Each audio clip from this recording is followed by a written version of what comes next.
छठे घाटे सब केहू अपना अपना भाई के संगे, भतीजा के संगे, माई के संगे, सब केहू के संगे सेल्फी लेते रहे।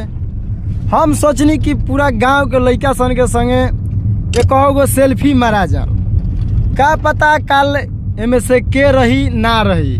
तो सोचनी अगर काल एमे से केहू अगर नइखे रहत तो फोटोआ रही, तो में से फोटोआ एगो स्क्रीनशॉट मार के आई मिस यू लाग जाई। वही के चलते सोचनी सब केहू के संगे एक गो सेल्फी लिया जाओ कि काल अगर नइखल रहत का पता भगवान केकरा के कब अपना चरण में जगह दे दियन।